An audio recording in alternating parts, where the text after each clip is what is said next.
Students, इस part में हम लोग एक्सचेंज ऑफ गैसेस को देखेंगे। एक्सचेंज ऑफ गैसेस में हम गैसेस को दो मेन जगह पे एक्सचेंज करते हैं। एक करते हैं एल्वलाई और ब्लड में, दूसरा टिश्यू और ब्लड में। प्राइमरी साइट एल्वलाई और ब्लड के बीच में है। जो एयर एटमॉस्फेयर में प्रेजेंट है, उस एयर में पार्शियल प्रेशर ऑक्सीजन का 159 mm मरकरी होता है और CO2 का 0.3 mm मरकरी। सो जो एयर हम इनहेल करते हैं वो एल्वेलाई में उसका पार्शियल प्रेशर 104 mm मरकरी और CO2 का 40 mm मरकरी होगा। ये जो पार्शियल प्रेशर है ऑक्सीजन और CO2 का, ये डिफ्यूज करेगा किधर? Higher concentration to lower concentration. जैसे सॉल्युबिलिटी CO2 की 20 से 25 टाइम्स ज्यादा है किसके कंपैरिजन में? ऑक्सीजन के। सो ये जल्दी डिफ्यूज कर जाएगी एल्वेलाई में। CO2 का एल्वेलाई में जाना और ऑक्सीजन का ब्लड में आना, ये प्राइमरी साइट जो है कहां पर होती है? एल्वेलस में। इसके बाद ये जो ब्लड वापस आया किसके अंदर? हार्ट में।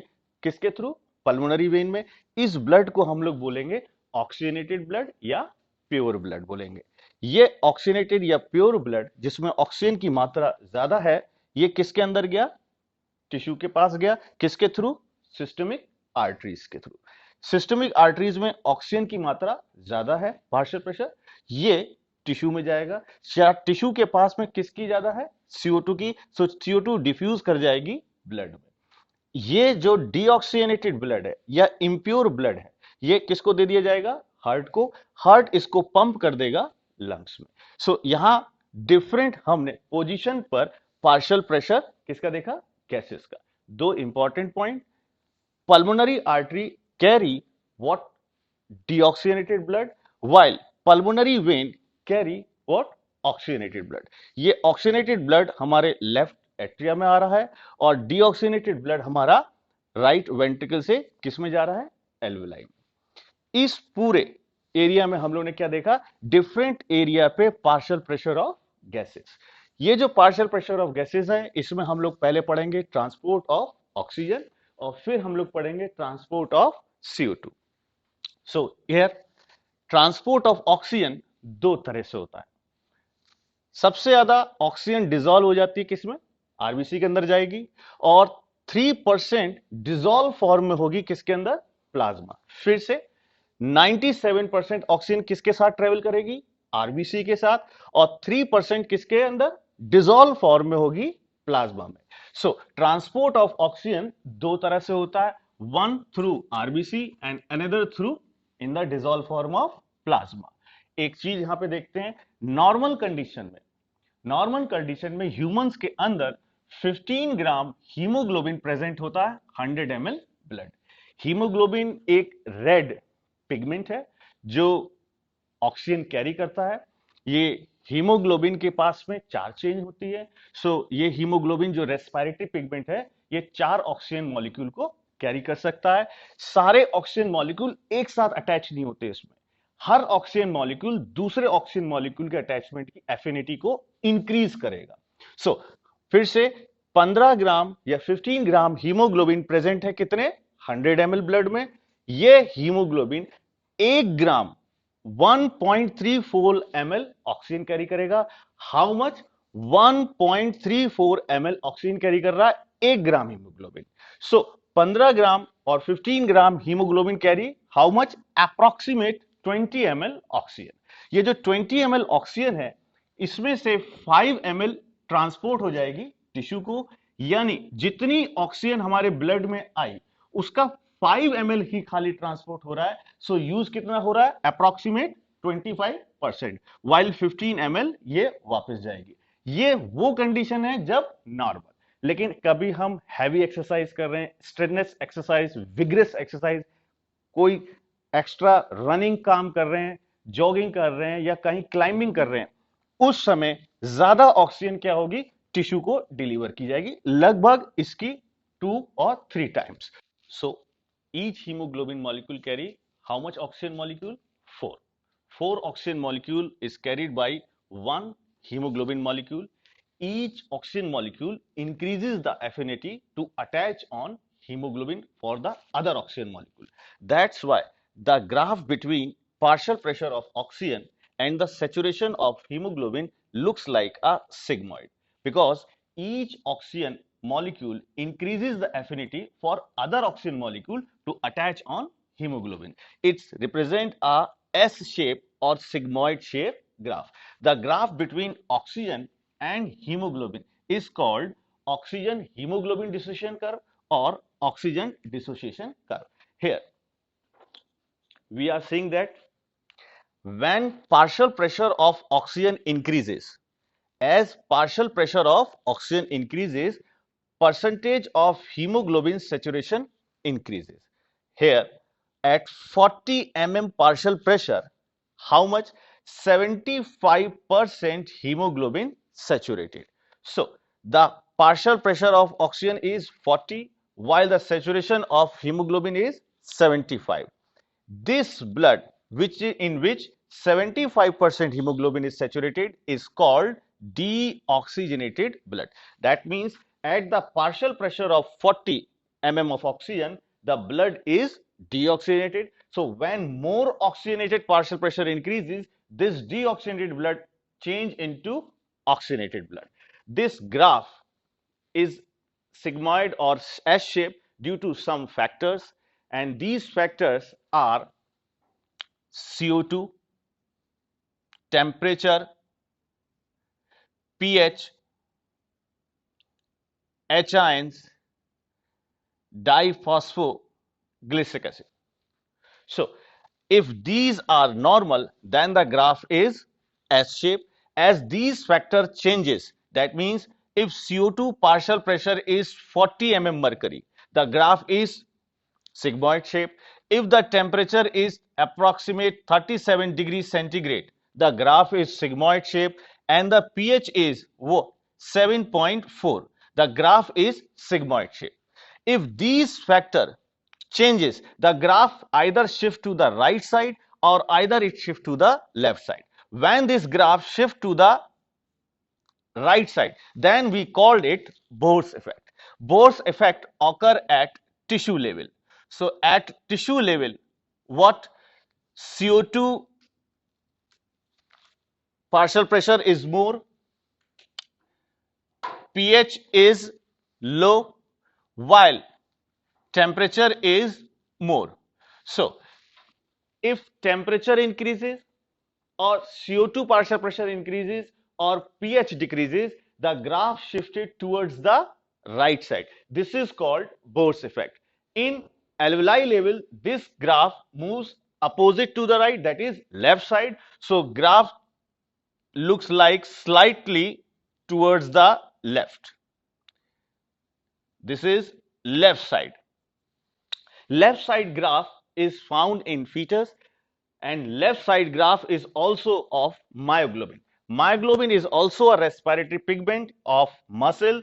In myoglobin, one oxygen molecule attached, so the graph of myoglobin is hyperbolic and rectangular.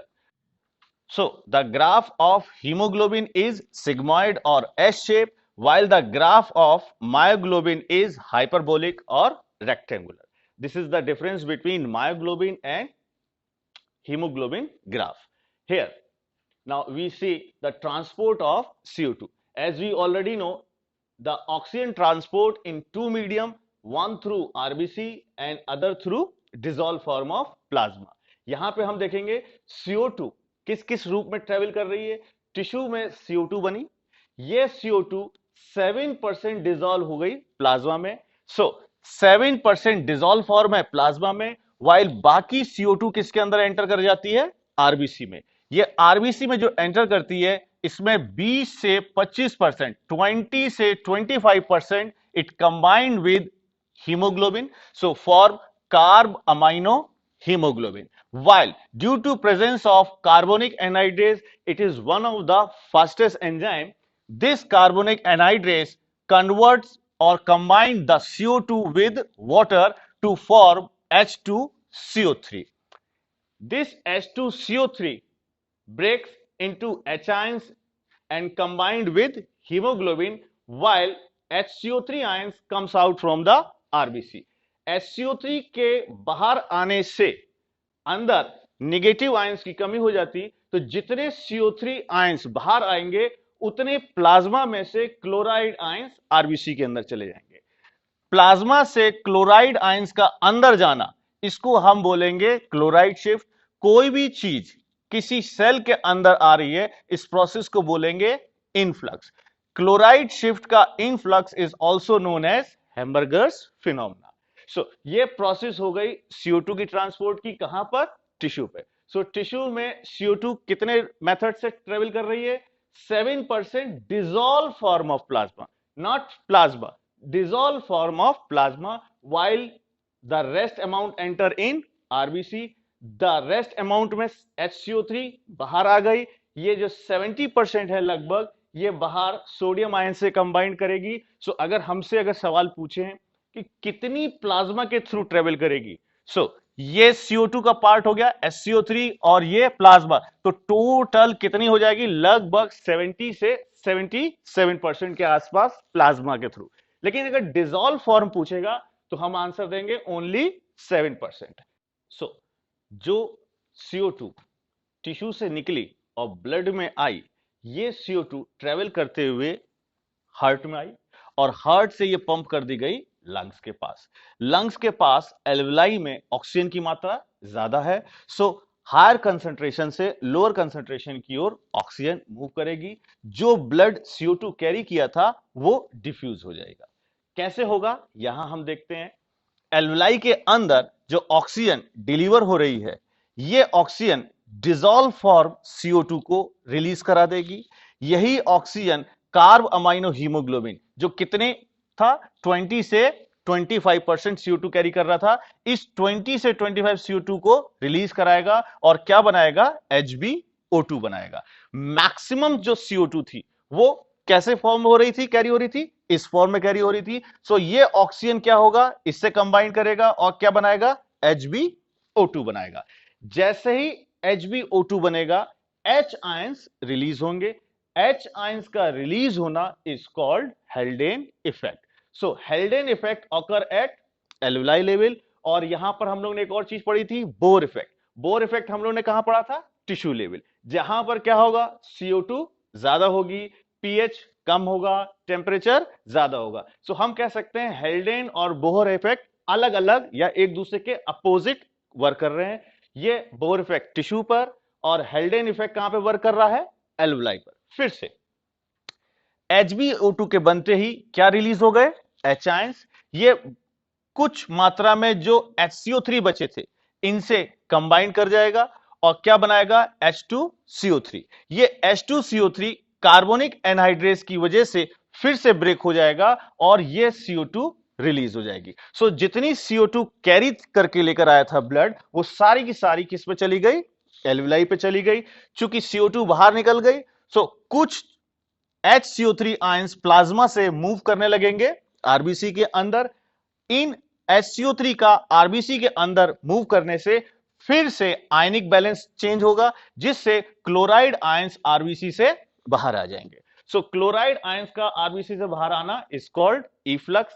एक बात फिर से नोट करते हैं, यहां पर क्लोराइड आयंस आरबीसी में आ रहे थे, क्लोराइड आयन का आरबीसी में आना इनफ्लक्स, क्लोराइड आयन का आरबीसी से बाहर आना इफ्लक्स। क्लोराइड आयन का इफ्लक्स किस लेवल पर होगा? एल्वेलाई लेवल पे। क्लोराइड आयन का इनफ्लक्स कहां होगा? टिश्यू लेवल पे। दूसरी फिर से बात, बोर इफेक्ट कहां वर्क करेगा? टिश्यू पर, वाइल हेल्डेन इफेक्ट कहां वर्क करेगा? एल्वेलाई पर। सो इस पार्ट में हम लोग ने कुछ मेन चीजें क्या देखी? ट्रांसपोर्ट ऑफ और एक्सचेंज ऑफ गैसेस देखा। ये जो एक्सचेंज था गैसेस, ये पार्शियल प्रेशर के अकॉर्डिंग था। दूसरी चीज हम लोगों ने यहां पे क्या देखी? ऑक्सीजन डिसोसिएशन कर्व देखा। ऑक्सीजन डिसोसिएशन कर्व में दो मेन चीजें थी। जो ऑक्सीजन हीमोग्लोबिन का था, ये सिग्माइड और एस शेप था, और जो मायोग्लोबिन का था, ये हाइपरबोलिक और रेक्टेंगुलर था। दूसरी चीज, बोर इफेक्ट कहां वर्क करेगा? टिश्यू पर, वाइल हेल्डेन इफेक्ट कहां वर्क करेगा? एल्वेलाई पर, वाइल क्लोराइड आयन का इनफ्लक्स कहां होगा? टिश्यू लेवल पर। स्टूडेंट्स, इस पार्ट में हम लोग रेगुलेशन ऑफ रेस्पिरेशन देखेंगे और हमारे रेस्पिरेशन में कुछ जो डिसऑर्डर्स होते हैं उनको देखेंगे। पहले हम लोग रेस्पिरेटरी रेगुलेशन देखते हैं। हमारी बॉडी में रेस्पिरेशन को रेगुलेट दो जगह से कंट्रोल किया जाता है, एक नर्वस रेगुलेशन और दूसरा केमिकल रेगुलेशन। जो नर्वस रेगुलेशन होता है ये हमारा सीएनएस कंट्रोल करता है। सीएनएस में कौन? ब्रेन। और ब्रेन में कौन सा पार्ट? ब्रेन का hind part, that is medulla oblongata and pons varolii. So medulla oblongata के अंदर रेस्पिरेटरी रिदम सेंटर होता है। ये प्राइमरली रेस्पॉन्सिबल है हमारी रेस्पिरेटरी मसल्स को कंट्रोल करता है। तो हम जब रेस्पिरेशन करते हैं हमारे लंग्स को जो इन्फ्लेमेट करने में हेल्पफुल हैं जो मसल्स, रेस्पिरेटरी मसल्स, उनको जो कंट्रोल करता है that centre is respiratory rhythm centre. ये प्राइमरीली रेस्पॉन्सिबल है और कहां मिलता है? मेडुला ऑब्लोंगेटा में। पॉन्स वेरोलाई में जो सेंटर है दैट इज न्यूमोटैक्सिक सेंटर। ये न्यूमोटैक्सिक सेंटर को हम लोग बोलते हैं स्विच ऑफ सेंटर। क्यों? क्योंकि ये विशेष प्रकार के सिग्नल्स निकालता है डिफरेंट कंडीशन में, दैट इज मॉडरेट करता है फंक्शनिंग को, हमारे रेस्पिरेशन रिदम को। कैसे? अगर इससे सिग्नल्स स्ट्रॉन्ग निकल रहे हैं तो एल्वेलाई की फिलिंग कम हो जाएगी, रिदम या फ्रीक्वेंसी बढ़ जाएगी, और अगर इसके सिग्नल्स वीक निकल रहे हैं तो एल्वेलाई पूरी तरह से फिल हो जाएंगे और फ्रीक्वेंसी या रिदम क्या हो जाएगी? कम हो जाएगी। सो हम कहते हैं pneumotaxic centre, it is a switch off centre और it moderate the functioning of respiratory rhythm centre. Next, chemical regulation. Chemical regulation ये दो तरह के कीमोसेंसिटिव एरिया होते हैं, सेंट्रल कीमोसेंसिटिव एरिया और पेरिफेरल कीमोसेंसिटिव। जो पेरिफेरल कीमोसेंसिटिव रिसेप्टर्स होते हैं ये हमारे हार्ट से जो ब्लड वेसल्स निकल रही हैं उनसे रिलेटेड होते हैं। यहां एक छोटा सा डायग्राम दिखा रखा है। ये हार्ट के 4 चैम्बर्स हैं, इसमें लेफ्ट वेंट्रिकल से एक आर्च निकल रही है। इस एओर्टिक आर्च पर कीमोसेंसिटिव रिसेप्टर्स होते हैं और इसी आर्च से कैरोटिड आर्टरी निकलती है, वहीं पर रिसेप्टर्स होते हैं। सो कैरोटिड आर्टरी और एओर्टिक आर्च के पास कीमोसेंसिटिव रिसेप्टर्स होते हैं। ये हमारे ब्लड में CO2 और एचाइन के कंसंट्रेशन को डिटेक्ट करते हैं। अगर कंसंट्रेशन CO2 का बढ़ गया या एचाइन का कंसंट्रेशन बढ़ गया सो ये कीमोसेंसिटिव रिसेप्टर्स स्टिमुलेट हो जाते हैं और फिर मैसेज रेस्पिरेशन की स्टिमुलेशन को देते हैं कि रेस्पिरेशन ज्यादा तेजी से किया जाए ताकि हम ज्यादा ऑक्सीजन ले सकें। So peripheral chemosensitive receptors they detect the blood CO2 and H ion concentration. इसी तरह के रिसेप्टर्स जो मेडुला ऑब्लोंगेटा में near the respiratory rhythm centre होते हैं इनको बोलते हैं सेंट्रल कीमोसेंसिटिव एरिया वाले रिसेप्टर्स। ये CSF को डिटेक्ट करते हैं। CSF के अंदर जो ब्रेन की सेल्स को सप्लाई कर रहा है फ्लूइड, उस CSF के अंदर CO2 और एचाइन के कंसंट्रेशन को डिटेक्ट करते हैं। सो chemical regulation and nervous regulation ये दोनों ही कंट्रोल करते हैं हमारे रेस्पिरेशन को। एक चीज को ध्यान रखना है कि रोल ऑफ ऑक्सीजन, इसका रोल कि ऑक्सीजन हमारे केमिकल रेगुलेशन में पार्टिसिपेट करती है या नहीं करती है, ये अभी क्वाइट इग्निफिकेंट है। हम कह नहीं सकते कि इसका प्रॉपर रोल है या नहीं है, बट CO2 और एचाइन का जरूर रोल है। डिसऑर्डर्स ऑफ रेस्पिरेटरी सिस्टम, यहां पर कुछ डिसऑर्डर्स हैं रेस्पिरेटरी सिस्टम के। इसमें एक अस्थमा है। अस्थमा एक प्रकार की एलर्जी है। इस एलर्जी में ब्रोंकाई और ब्रोंक्यूल्स इन्फ्लेमेट कर जाते हैं जिससे ब्रीदिंग में प्रॉब्लम होती है और ब्रीदिंग करते समय एक विजिंग साउंड आती है। So asthma is a allergic disorder. Emphysema ये एक प्रकार की ऐसी डिजीज है जिसमें एल्वुलाई के जो सेप्टा है या एल्वुलाई जो वॉल है ये वीक हो जाती है जिससे एल्वुलाई का एक्सपेंशन नहीं हो पाता प्रॉपर। सो एल्वुलाई पूरी तरह से अगर एक्सपेंड नहीं कर पाएंगे तो हम सरफेस एरिया कहेंगे एल्वुलाई का क्या हो गया? कम हो गया। तो जिनको एम्फाइजीमा होती है इनको हम बोलते हैं दे आर शॉर्ट ब्रीदर्स। एम्फाइजीमा जिनको होगी उनमें एल्वुलाई के सेप्टा या तो ब्रेक कर जाएंगे या हम कह सकते हैं एल्वुलाई की वॉल जो होगी उसकी इलास्टिसिटी कम हो जाएगी जिससे ये पूरी तरह से एक्सपेंड नहीं करेंगे। एम्फाइजीमा उन लोगों को होगा जो लोग स्मोकर्स हैं या फिर ऐसे एरिया में रहते हैं जो हाईली पॉल्यूटेड एरिया है, जहां पर ज्यादा पॉल्यूशन है। ब्रोंकाइटिस एक प्रकार का इंफेक्शन है। इस इंफेक्शन में पस बनता है, बलगम दैट इज स्पुटम, और ये किसी भी प्रकार के इंफेक्शन की वजह से हो सकता है, आइदर बैक्टीरियल और कोई दूसरा। ऑक्यूपेशनल रेस्पिरेटरी डिसऑर्डर्स, ये उन लोगों को बीमारी होती है जो किसी इंडस्ट्री में काफी लॉन्ग ड्यूरेशन तक काम करते हैं।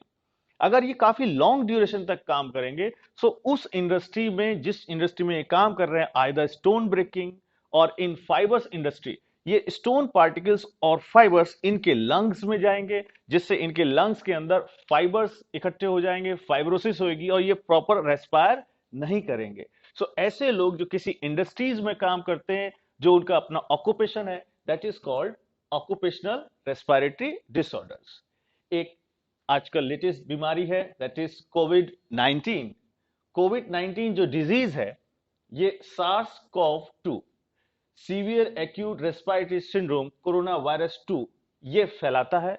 ये उन लोगों पे ज्यादा अटैक करता है या उन लोगों के लिए ज्यादा डेंजरस है जिनको इम्यून सिस्टम वीक है, या जिनको कोई एक लॉन्ग ड्यूरेशन से डिजीज चल रही है, जैसे कि डायबिटीज से वो हो, डायबिटीज मिलाइटस हो, या उनको ब्लड प्रेशर हाइपरटेंशन हो, या उनका इम्यून सिस्टम बहुत कम हो। सो उनमें ये वायरस ज्यादा एक्टिव हो जाता है और एक खतरनाक डिजीज कोविड 19 को कॉज करता है। सो हमने स्टूडेंट्स यहाँ पे दो चीजें मेन देखी, one is regulation of respiration and one is disorders of respiratory systems.